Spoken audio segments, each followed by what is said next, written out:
देंगे तो फिर इंशाल्लाह इन चीज़ों को अप्लाई भी करना शुरू करेंगे। अगली जी ratio return on equity. Formula आपने मुझे बताना है, return on equity, return on equity.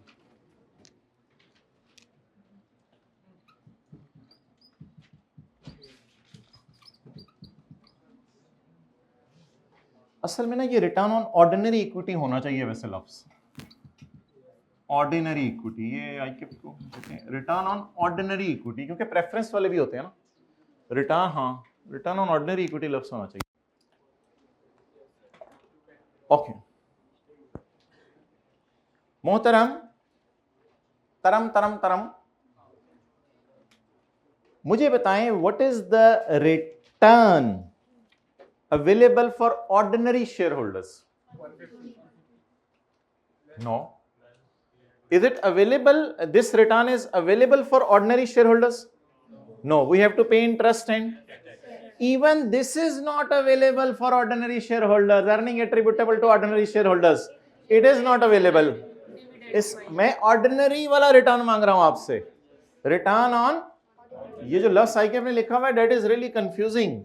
उसने लिखा हुआ रिटर्न ऑन इक्विटी, तो उसमें तो इरिडीमेबल भी पड़े होते हैं, तो मेरे ख्याल से अच्छा लफ्ज है return on ordinary, PAT minus वो रिडीमेबल वाला तो पहले ही माइनस हो गया होता है चपेट, वो तो ये तो इरिडीमेबल ही होगा ना। ओ मजा आना शुरू होता है, लाइट आ जाती। अच्छा जी बोलें, हा हा हा हा फंसा करें, बोलें जी। ये तो वही ईपीएस वाली लाइन आ गई, डिवाइड किससे करना है? इक्विटी। अच्छा वैसे कर लिया करें टाइम, अगर average equity, what is PAT? 150 minus divided by,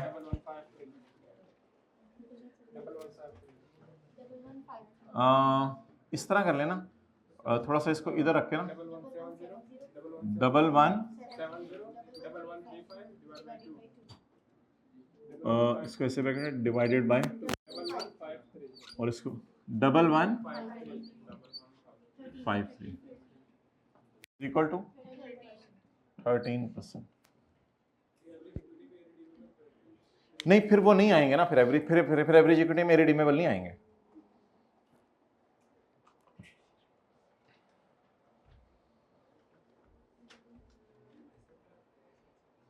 सत्रह पे इसको डायरेक्ट 26 पे कर दें भाई।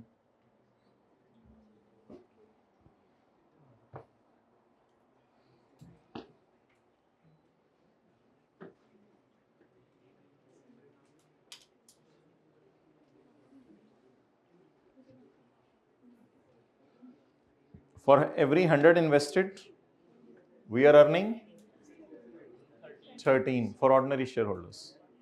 For ordinary capital employed नहीं, सबके लिए नहीं, for every 100 invested, we are earning 13 for ordinary shareholders.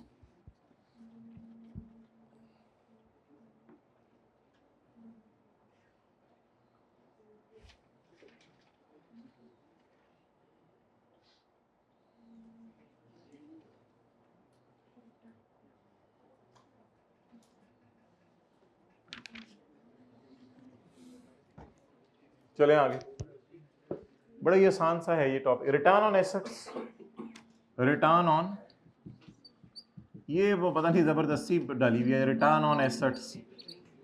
Investor बस कैपिटल डालते हैं या इक्विटी डालते हैं, रिटर्न ऑन एसेट्स। हाँ इसके छोड़ते हैं, फुल पेज छोड़ते हैं, उसमें क्या बाद में जीरो कटा खेल लेंगे मार्च में। रिटर्न ऑन एसेट्स, अब ये आई कैप के कड़े, रिटर्न ऑन टोटल एसेट्स और return on non current assets, इन दोनों को एक ही सफे पे लिख लीजिएगा। रिटर्न ऑन टोटल एसेट्स बता दें और return on non current assets.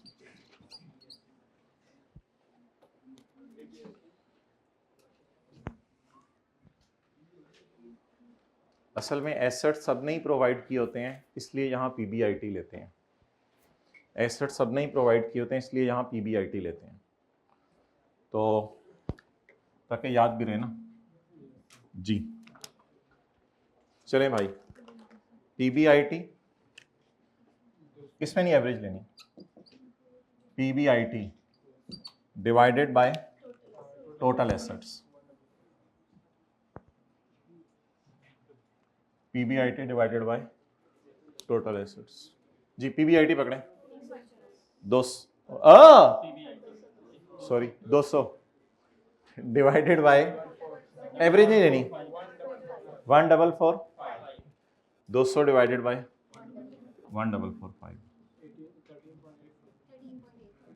13.8%। और इसी सफ़े पे लिख लें return on PBIT divided bye, average ना लिखिएगा 7 लफ्ज, मल्टीप्लाइड बाय 100 लिखते रहे साथ। इसलिए कि एसेट सबने प्रोवाइड किए होते हैं ना, यानी कि जब आप लोन लेते हैं और इक्विटी लेते हैं तो उनसे एसेट खरीदते हैं ना, तो ये मैं कह रहा हूँ एसेट्स तो सबने प्रोवाइड किए हैं, इसलिए PBIT। चलें जी, ये बिला वजह डाली हुई है उसने 200 डिवाइड बाय डबल 20.2%। ये ज्यादा क्यों है ये नॉन करंट एसेट्स वाली और टोटल एसेट्स वाली? बट टोटल एसेट्स तो ज्यादा फिगर थी ना, सबने कितना कमा के दिया और इधर सिर्फ थोड़ों सौ ने कितना कमा के दिया, तो लिख लें दोनों, हायर द बेटर। किसी एक का मतलब भी लिख लें,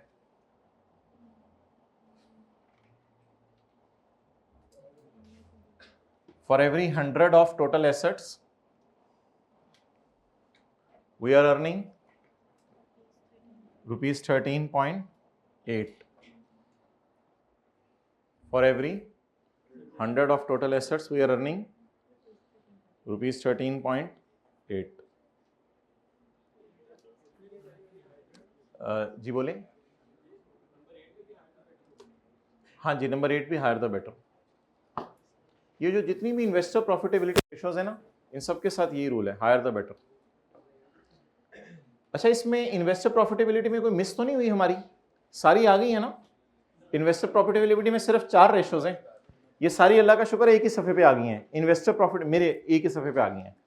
तो अब इससे वाले पहले वाली आप मुझे ज़रा रिवाइज करवा दें, कौन कौन सी थी? GP divided by sale, operating profit divided by, भाई बातें ना करो, पैट डिवाइडेड बाय सेल। आगे चलें, cost of sale divided by sale. और वो लेकिन एक उधर पड़ी हुई है, वो थी sale over capital employed, sale over capital employed. Done. असल में उसको हमने इन्वेस्टर में इसलिए नहीं डाला कि इन्वेस्टर को सेल से कंसर्न नहीं होता, जो बचेगा घर लेके जाने के लिए उससे कंसर्न होता है। सुन रहे हैं ये बातें? तो जो इन्वेस्टर को इतना सेल से कंसर्न नहीं होता, कहते सेल में से जो बचा मुझे मेरे लिए वो बताओ ना, इसलिए हमने उसको प्रॉफिटेबिलिटी में डाल दिया। इन्वेस्टर प्रॉफिटेबिलिटी में बताएं क्या क्या डाला है? ये तो सारे लोग हैं ना, इक्विटी और लोन, ये सारे लोग हैं, तो इसलिए इनको हमने बताया कि तुम लोगों को हमने कितना रिटर्न कमा के दिया।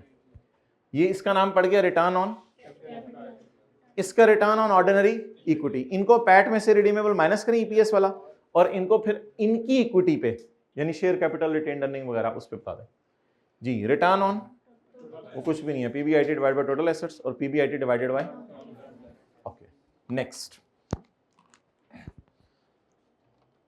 अब जी बड़ी, मैं तो कहूँगा सबसे आसान और इंटरेस्टिंग रेशो शुरू हो गई हैं, working capital efficiency ratios. Working capital efficiency ratios, आप इसमें ऐसा करें कि वर्किंग कैपिटल एफिशिएंसी रेशोज में रेशोज ना लिखें, पहले एक वैसे हेडिंग दे दें और उसको नंबर भी डाल दें साथ, कैश साइकिल। शुरू में नंबर डाल दें, उसने एंड पे डाला हुआ है, हम शुरू में नंबर डाल दें, कैश साइकिल। और पहले कैश साइकिल की मिसाल मेरे साथ करें जी। रेशोज का नाम आगे बताएं आइडिया? नहीं कैश साइकिल नहीं, पहले ओवरऑल नाम, working capital efficiency ratios. Working capital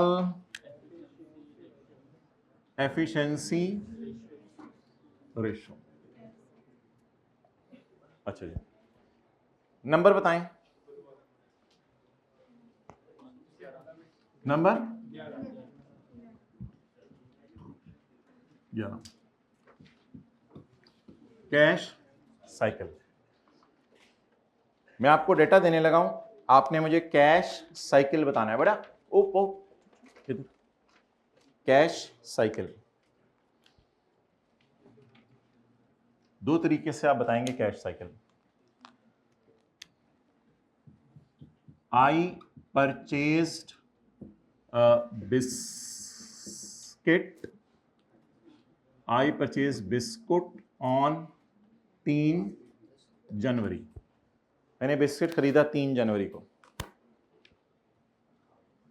I sold it on 12 January. I sold it on 12 January. Inventory days बताएं। इन्वेंट्री डेज 10 कर लें, 9 कर लें, उस को फर्क नहीं पड़ता। 12 - 3 कर लिया करें। 12 - 3 बता दें 9। 9 दिन आपके पास क्या पड़ी रही? इन्वेंट्री पड़ी रही। लेकिन अभी मैं आपसे कैश साइकिल पूछ रहा हूं। I paid to creditor. मैंने पेमेंट किसको की? क्रेडिटर को। ऑन 5 जनवरी। 2 दिन बाद ही कर दी थी। 2 दिन बाद ही कर दी थी। ज्यादा दिन करने ज्यादा दिन कर लेते हैं। मिसाल के तौर पे 6 जनवरी को कर दी। अच्छा, आई रिसीव कैश ऑन 19 जनवरी। मुझे कैश कब रिसीव हुआ? 19 जनवरी को। चलें जी, नोट करें।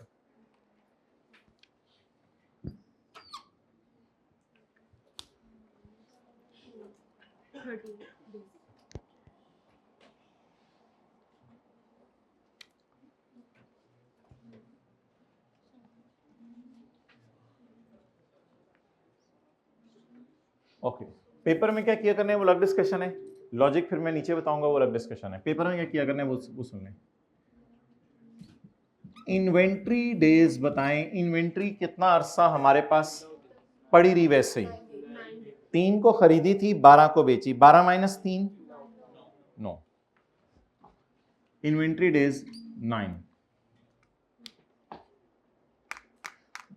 दूसरे सवाल का जवाब दीजिएगा। डेटर ने कितने दिनों बाद पैसे दिए? सेल कब किया था? 12। दीवानों, सेल कब किया था? 12 को। वो पैसे, सादा सी बातें पूछ रहा हूं, ऐसे होके देखेंगे तो वो तो फिर नहीं समझ आनी चीजें। सेल कब किया था? पैसे कब दे गया? 19 को। तो 19 - 12 कर लें, 7। Debtor days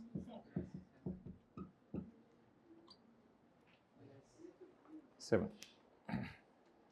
creditor days, creditor days इसको लेस किया करना है। ये दोनों ऐसे टाइप चीजें, ये लाइबिलिटी टाइप चीज है। क्रेडिटर डेज किस दिन खरीदे बिस्किट? 3 को। और पेमेंट किस दिन कर दी? 6 को।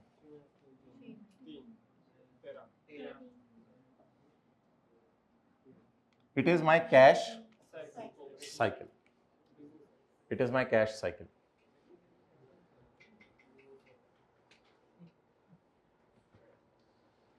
Now logic, what is this? अच्छा, एक चीज मुझे ये बताएं। एक दुकानदार तसल्ली से उसने माल्टों की रेडी लगाई। उसने माल्टे भाई जंदे अमरूद नहीं बेच रहे।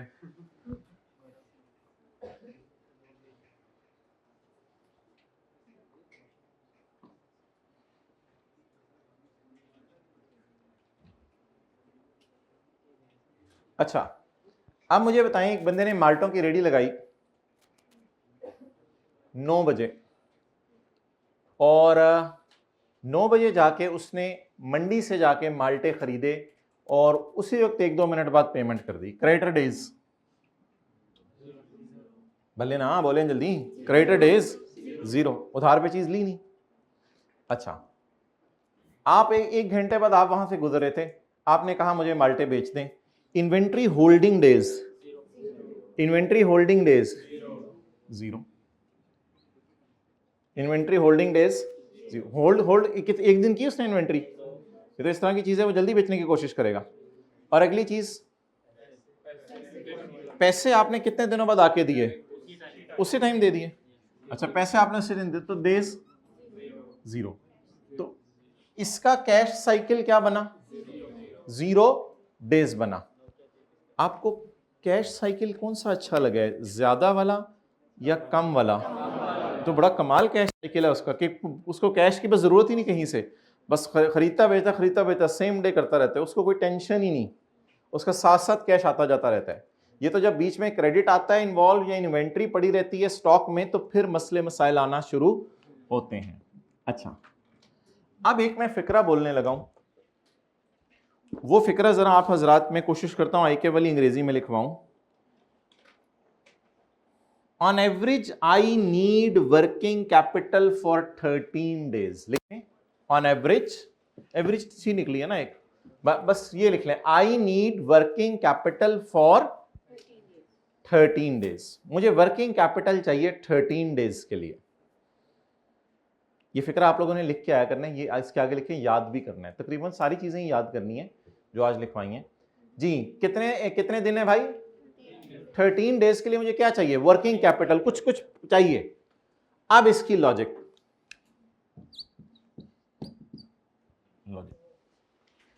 मुझे बताएं, मैंने पेमेंट कब की है? 6 को। और मुझे पेमेंट आई कब है? ये 13 दिन। शॉर्टकट, ये shortcut. Cash cycle, cash cycle, cash cycle ऐसे ना देखें। मैं पूछ रहा हूं पेमेंट कब की है? 6 को। और पैसे कब आए हैं? तो 13 दिन के लिए फिर मैं कहां से पैसा लाऊं? मेरे या कैश में पैसा पड़ा होना चाहिए, या बैंक में पड़ा होना चाहिए, या ओवरड्राफ्ट लूं। I need working capital for 13 days. I need something for 13 days. क्योंकि मैं क्या कर रहा हूं? मैं पेमेंट 6 को कर रहा हूं। एडवांस फ्रॉम कस्टमर तो नहीं पकड़ा हुआ था मैंने तो कस्टमर को उधार पे चीज बेची थी। तो what does this 13 represent? I need 13 days के लिए मुझे पैसा कहीं से अरेंज करके दो मेरे बिजनेस। वो हो सकता है कैश आपके पास अच्छा खासा पड़ा हो, कोई ना कोई चीज आपके पास पड़ी होनी चाहिए जहां से आप पेमेंट करें, वरना आप पेमेंट कहां से करेंगे? कैश में पैसा पड़ा होगा, बैंक में पैसा पड़ा होगा, नहीं तो ओवरड्राफ्ट लेना पड़ेगा। अब फिक्रा पढ़ें जो लिखा है आपने, नहीं तो ओवरड्राफ्ट लेना पड़ेगा। लिखें फिक्रा, देखें क्या लिखा हुआ है, I need working capital for 13 days. Logic लिखें, लॉजिक यहां लिख लें, लॉजिक इज इक्वल टू, ये निकालने का शॉर्टकट तरीका। लेकिन ये डेटा तो आईकेएफ नहीं देता, वो तो पूरा डेटा देता है, ये हमेशा इसी के बराबर आया करेगा। अब इसका नाम बताएं, कैश साइकिल क्यों है? भाई मैंने तो इन्वेंट्री को भी नहीं देखा, मैंने तो सेल को भी नहीं देखा, मैंने तो बिस्किट आने जाने को देखा ही नहीं। मैंने तो देखे मेरे बिजनेस का कैश साइकिल कैसा चल रहा है। बताएं मेरे बिजनेस का कैश साइकिल कैसा चल रहा है, मुझे कितने। और अगर ये नेगेटिव आ जाए, ये तो बहुत जबरदस्त बात होगी। कभी आया नहीं, नेगेटिव आ जाए तो बहुत जबरदस्त बात होगी। इसका मतलब हम पहले पैसे पकड़ रहे हैं, बाद में जाके सप्लायर्स को पेमेंट कर रहे हैं। डन। तो अब बताएं, मैं बींगा सादा बंदा, पेमेंट किस दिन कराया था? 6 को। और चीजें बेच के पैसे किस दिन आए? 19 को। तो मुझे कितने दिन के लिए पैसा कहीं से पकड़ के देना पड़ेगा? क्योंकि मेरे पास पड़ा नहीं हुआ, मेरे पास चीजें बेच के पैसा कब आएगा? थोड़ा सा उस दुकानदार को भी मसला था जो ऑरेंजेस वाला था, वो सुबह 9 बजे पेमेंट करके आया है और 10 बजे आके आपको माल्टे बेचे हैं, लेकिन वो 1 घंटे का कैश साइकिल था, उसको 1 घंटे के लिए वर्किंग कैपिटल रिक्वायरमेंट है, इसलिए वो बिजनेस में पैसा इन्वेस्ट करके जाता है, कैश, डेबिट, कैपिटल, क्रेडिट। इससे पहले वो ये एंट्री करता है, बिजनेस को कैश प्रोवाइड करके जाता है। उस कैश से फिर वो कैश जो उसको चाहिए था, उसका नाम था कि अरेंज करो कहीं से। वो अरेंज फिर जहां मर्जी से करे, बिजनेस शुरू करे, उधार पकड़े किसी से। हो सकता है वो माल्टे लेने से पहले एंट्री करके गया हो, cash, debit, bank overdraft, credit. तो 13 दिन का मतलब उर्दू में लिखें क्या है? हमें 13 दिन के लिए कहीं से पैसा चाहिए। कहीं से मुराद ब्रैकेट में बिजनेस, अपना बिजनेस लिख लें, बैंक लोन लिख लें। हमें 13 दिन के लिए कहीं से पैसा चाहिए।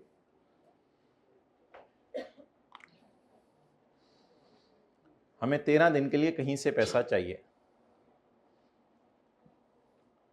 अब नीचे लिखें, कहीं से क्या मुराद है? अपने बिजनेस से ले लें, बैंक से ले लें, उसमें क्या मसला है? दोस्ते दराज में पड़ा हो, बेगम से, अपने बिजनेस से ले लें, बैंक से ले लें।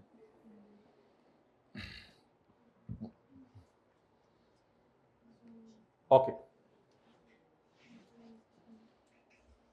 अब ये तो हो गई जी कैश साइकिल। अब अगले सफ़े पर इन्वेंट्री डेज, डेटर डेज और क्रेडिटर डेज, अगले 3 सफ़ों पर इनके निकालने का फॉर्मूला। अगला सफ़ा निकाल लें।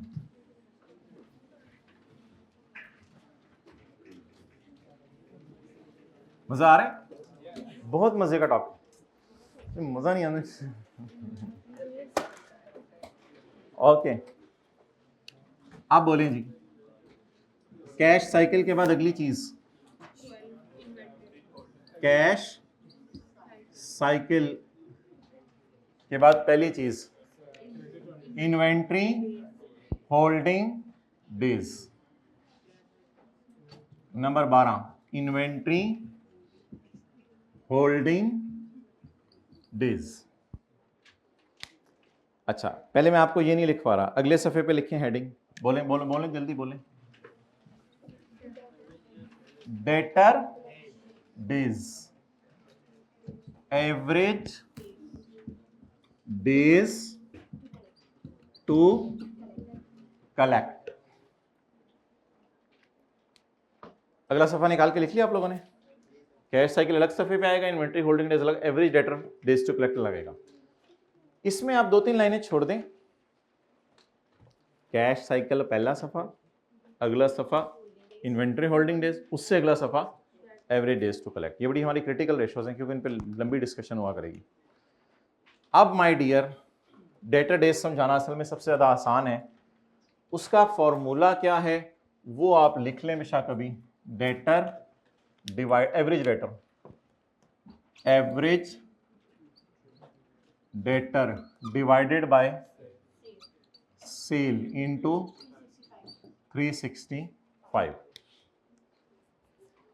और नीचे 2 लाइनें छोड़ दें, नीचे 2 लाइनें छोड़ दें। और मुझे ये बताएं कि आपको किस बिजनेस के डेटर डेज बेहतर लग रहे हैं। पहले मुझे डेटर्स को जल्दी पेमेंट करनी चाहिए या लेट पेमेंट करनी चाहिए? डेटर को चाहिए कि हमें पैसे जल्दी दे, तो हमें डेटर से पैसे जल्दी लेने चाहिए। लेकिन अगर सवाल में लिखा हुआ है कि 30 दिन की क्रेडिट टर्म है तो फिर उससे कंपेयर तो किया करेंगे, कंपेयर किया करेंगे कितने दिनों में पैसे देंगे। लेकिन एज अ जनरल रूल हमें चाहिए कि डेटर से पैसे जल्दी ले लें। उस माल्टे वाले के डेटर डेज 0 क्यों थे?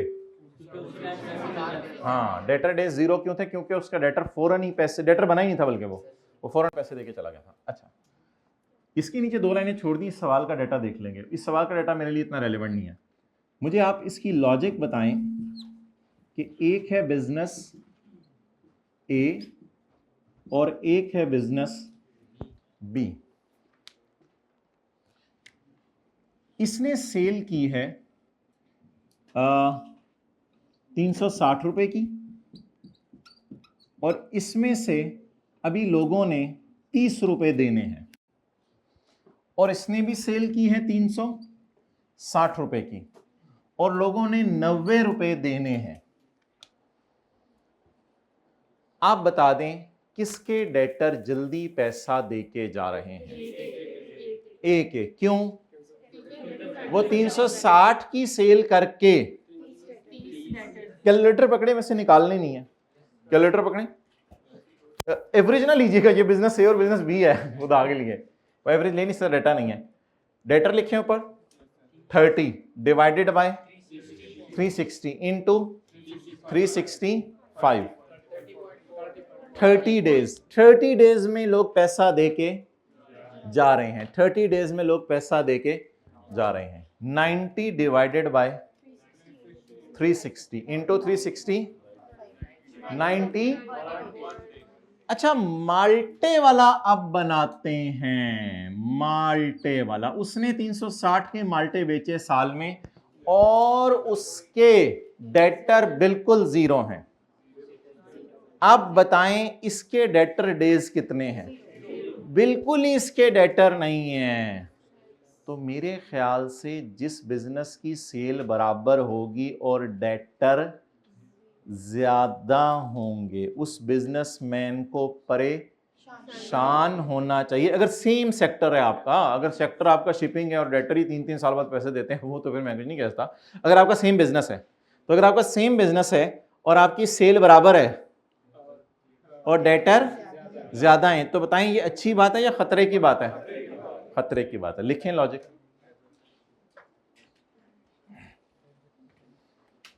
कंक्लूजन लिखें। माल्टा बेचना इज एक्सेलेंट। माल्टे बेचना इज, तो यही बिजनेस जबरदस्त जा रहा है ना, क्योंकि इसके डेटर ही 0 है। मैं रेशोज नहीं निकलवा रहा, रेशोज निकाल लिया करेंगे सवालों में। जरा लॉजिक के एतबार से सर बता रहा हूं। और छोटी सी वजह लिख लें, इसके डेटर बहुत कम है या नहीं है। इसके डेटर बहुत कम है या नहीं है। माल्टे वाले का बिजनेस अच्छा है क्योंकि इसके डेटर बहुत कम है या नहीं है। हाँ, यहाँ क्रेडिट सेल लिया करेंगे, यहाँ क्रेडिट सेल लिया करेंगे अगर सवाल में दियो, वरना मजबूरी में। हमारे बिजनेस का देख लें भाई, हमारे बिजनेस के देख लें। एवरेज डेटर बताएं। एवरेज डेटर 172.5 है, यहीं से वैसे पता चल रहा है। एवरेज हम इतने बड़े तो हो गए हैं ना। 172 पॉइंट, और सेल कितनी है? लेकिन इसमें से सिर्फ क्रेडिट सेल उठाया करनी है अगर डेटा अवेलेबल हुआ तो। फिलहाल सारी सेल ही उठा लें, कोई मसला नहीं जी। Average data 170 plus 175 divided by 2। 170 plus 175 divided by 2 divided by multiplied by 15.7 days, या चलें 16 डेज भी लेके आ सकते हैं। 16 दिनों में हमारे डेटर पैसे देके जा रहे हैं।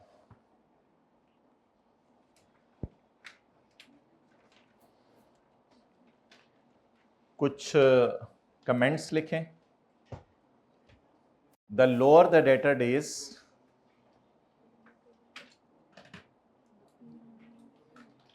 The better it is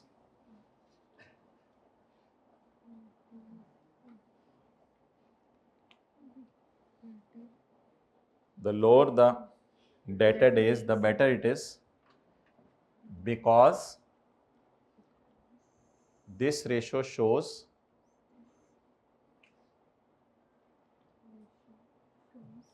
in how many days we are collecting, बताएं, because this ratio shows in how many days we are collecting money from debtors.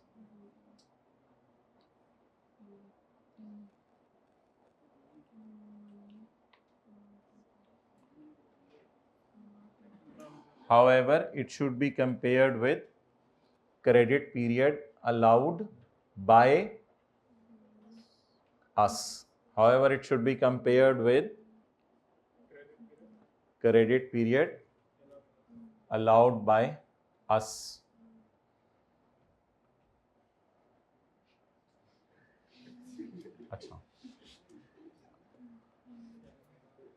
अच्छा, अगर क्रेडिट पीरियड 18 दिन है, लिखें assume credit period is 18 days. Assume credit period is 18 days. So it is a speedy recovery या sloppy? पे 18 days है ना, assume करें आपने उसको 18 दिन दिए थे और वो 15 दिन में दे गया, तो इट इज स्पीडी रिकवरी। अल्लाह का शुक्र है, it is speedy recovery. If the credit period is 18 days, so it is a speedy recovery in 15 days.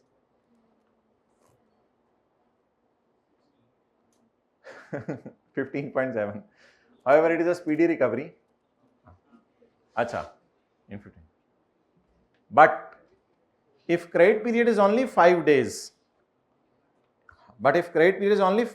हमने कहा था माल्टे वाले को जो किसी को 5 दिन में पैसे दे जाना. If credit period is only 5 days, then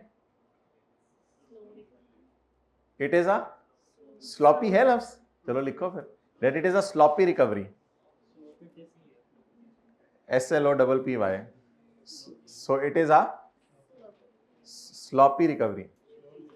Slow recovery. Debtor झटके दे के पैसे दे रहे हैं. हमने कितने दिनों में कहा था? 5 दिनों में. वो कितने दिनों में देके जा रहे हैं? 15 दिनों में. अच्छा जी, अब इन्वेंट्री. अच्छा, क्रेडिटर को पैसे देने चाहिए या देने ही नहीं चाहिए, वो भी जरा साथ ये जरा फर्क करें. क्रेडिटर जरा, क्रेडिटर डेज टू कलेक्ट, भाई खत्म कर देंगे 40-45 तक खत्म कर देंगे, परेशान ना हो. मैंने तो ये सारे मेरी वो वाली रह गई हैं सारी रेशोज. पता नहीं, अभी तो लिक्विडिटी रेशोज मैंने करानी थी, आज डेट रेशोज करानी थी, पता नहीं क्या क्या सोचा था. चलिए कुछ नहीं होता, मुझे ना ऐसे देखा करें जी. एवरेज टाइम टू पे नहीं करवाएंगे ना, नहीं करवाएंगे, क्या हो सकता है. अच्छा जी, जी माय डियर. नहीं, दूसरी क्लास में अगर हुआ भी तो ईपीएस का कोई सवाल मैं बनवा के करवा दूंगा. एवरेज डेज टू पे, वही फिर 2:45 पे कर लेंगे आज. एवरेज डेज टू पे. जुमा तुमने बादशाही मस्जिद पढ़ने जाना होता है ना, मैं क्या करूं. एवरेज डेज टू पे बनाए, फॉर्मूला बनाए पहले. डेटर की जगह क्या लिखना है? Average creditors divided by into 365 days. पहले हमारे सवाल वाला निकाल लें, पहले डिस्कशन वगैरह फिर कर लेते हैं. परचेज नहीं दी हुई तो फिर करें, एक वर्किंग करें. परचेज निकालें, एक वर्किंग करें. इन्वेंट्री का अकाउंट बनाएं, इन्वेंट्री का अकाउंट बनाएं. क्रेडिटर अकाउंट नहीं बन सकता. इन्वेंट्री का अकाउंट बनाएं, परपेचुअल वाला, चाहे सिस्टम परपेचुअल या पीरियोडिक, उससे कोई फर्क नहीं पड़ता. परपेचुअल वाला अकाउंट बनाएं. ओपनिंग स्टॉक माय डियर कितने रह गया? 280. Closing stock 270. इधर क्या आता था? इन्वेंट्री की purchase, inventory debit cash credit, ये आता था ना, इन्वेंट्री डेबिट कैश क्रेडिट यानी परचेज. और इधर आती थी कॉस्ट ऑफ सेल. याद होगा आप लोग को, opening stock plus purchase minus closing stock is equal to what is cost of cell?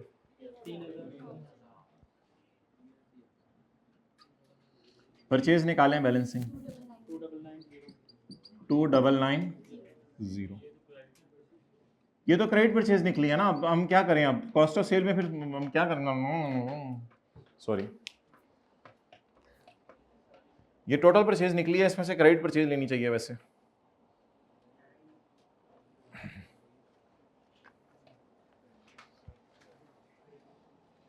Done जी. अच्छा, निकाल लें वैसे पहले. ये क्या निकलने लगा है? चूहा नहीं. क्रेडिटर को हमने इतने, अच्छा क्रेडिटर उठा, एवरेज क्रेडिटर उठाएं. क्रेडिटर तो अभी तक यूज ही नहीं किया. एवरेज क्रेडिटर उठाएं. 150 जमा 160 divided by 2. These are called as average creditors divided by 2990 into 19 दिनों में हम क्रेडिटर को पैसे दे दें।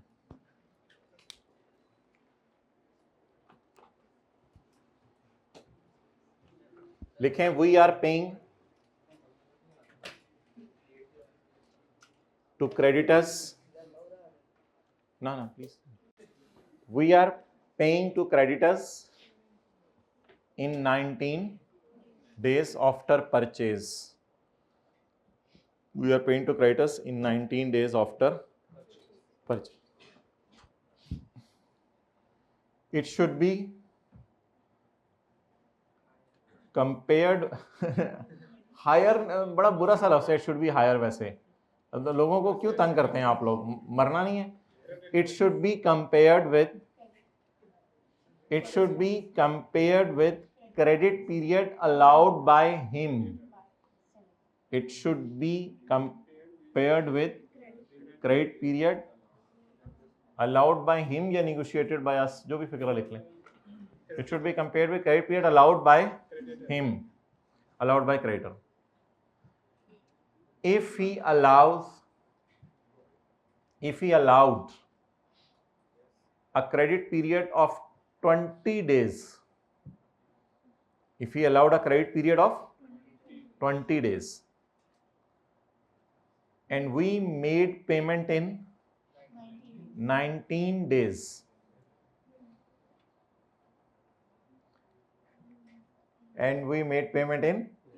it will result in good relation.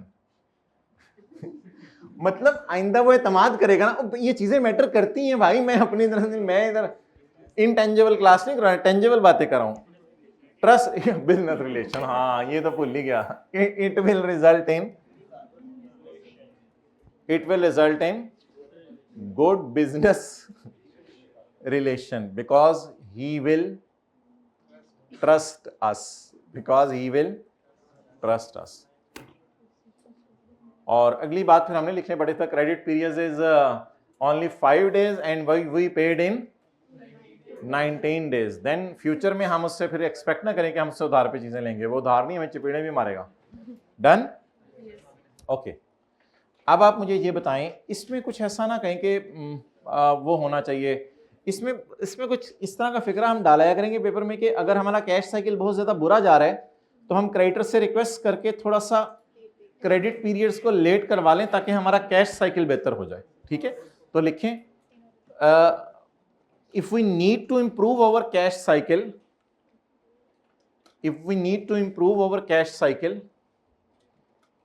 we can request creditor, बताएं, मैं आगे पहुंचे। if we need to improve our cash cycle, then we should request creditor to extend our credit period। कोई लाइन जो लिखी हुई समझ नहीं आ रही है ना तो अब्बू से घर में जाके पूछनी है।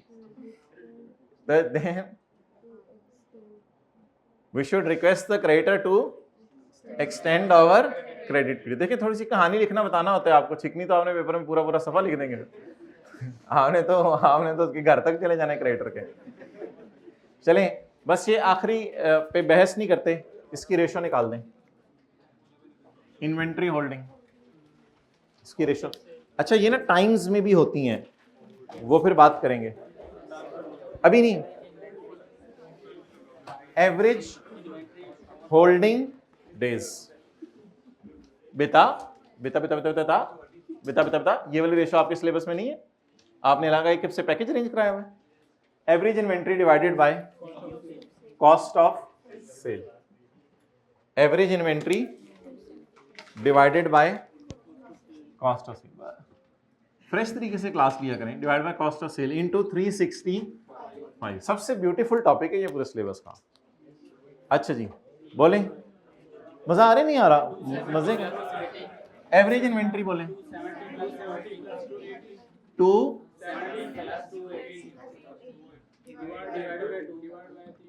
डिवाइडेड बाय 3000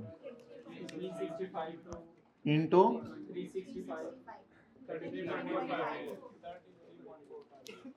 अच्छा वैसे ही एक चीज बताएं इधर देख के, बेटा बैग अपना साइड पे रख, इधर देख, ये मेरी कॉस्ट ऑफ सेल है और ये मेरी इन्वेंट्री है।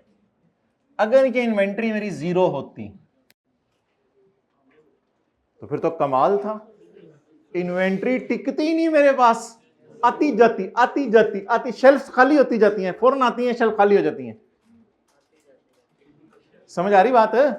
अगर ये इन्वेंट्री मेरी 0 होती तो फिर कितनी खुशी की बात होती कि जैसे जैसे इन्वेंट्री आ रही है वैसे वैसे शेल्फ, वो जो माल्टे की रेडी वाला है 31 दिसंबर को रेडी नहीं, चोरी नहीं कर, 31 दिसंबर को रेडी खाली करके जाएगा, तो इसके तो इन्वेंट्री रुकती नहीं, उसको तो पांव लगे हुए हैं। लेकिन इस बिजनेस के हालात थोड़े से इतने भी बुरे नहीं लग रहे मुझे, 3000 ये है, 270 का से स्टॉक पड़ा हुआ है, थोड़े बहुत बेहतर हालात है। कितने दिन में इन्वेंट्री निकल जाती है?